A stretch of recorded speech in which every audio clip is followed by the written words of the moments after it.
Hi, hello, equalizers! I'm Fiona, and I am a Hume student. Today, we're going to talk about my advocacy, gender equality. But before that, what what is my typical day? So, my typical day is going to school, attending classes, and doing my assignments. But as a Hume student, it's also hard for me to balance everything because I am living alone and I am staying in a dorm. So, mahirap sa akin kasi nga mag-isa lang ako. Ginagawa ko lahat like magluto, maglaba, maghugas. After kong makauwi, yun yung mga ginagawa ko. So, pagod na nga sa school tapos papapagod pa pagdating sa dorm. But it also teaches me to be independent and to be responsible. Dito na natin pag-uusapan ang aking advocacy na gender equality. But before that, syempre, boring naman pag nagsasalita lang ako na nagsasalita dito na walang ginagawa. So, naghanda ako ng aking mumukbangin.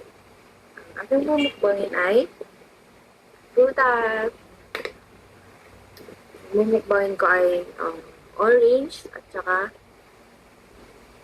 rambutan, my favorite. So, dito na tayo magsisimula. Dito na natin sisimulang pag-usapan ang aking advocacy na gender equality. So, what is it all about? Gender equality means giving equal respect, rights, and opportunity to everyone, regardless of whether they are male, female, or part of the LGBTQ community. So, gender equality means giving respect, giving equal to everyone. So, dapat patas-patas lang ang pagtrato natin sa isa't isa. Hindi porket bakla, tomboy siya, bay siya, ay hindi na natin siya bibigyan ng respeto or hindi na natin siya bibigyan ng rights para gumawa ng kahit ano. So, gender equality is giving respect to everyone and equal to everyone. Next is what made me choose this advocacy. I chose this advocacy because I often see how people are treated non-fairly just because of their gender. Parang, I believe this is not right and that everyone deserve to be same respect. Why should other people know about it?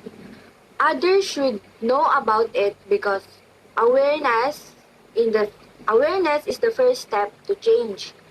When people understand the value of gender equality, they will also learn to respect and support each other.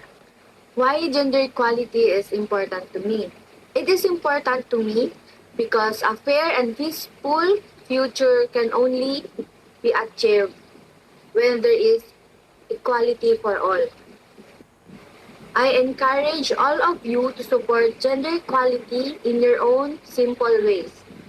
Show respect, avoid discrimination, and always treat people fairly no matter who they are. In my next vlog, I will give an update on what I have done so far in my campaigning for gender equality. And I will also share how social media can be a powerful tool in spreading awareness about this advocacy. Tandaan nyo, maging respeto, maging patas sa lahat ng tao.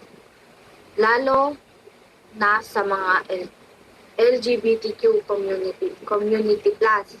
Dito na tayo nagtatapos at sana may natutunan kayo sa video na ito. Maging patas, maging respectful sa lahat ng tao. Please like, share, and subscribe. Bye, Equalizers!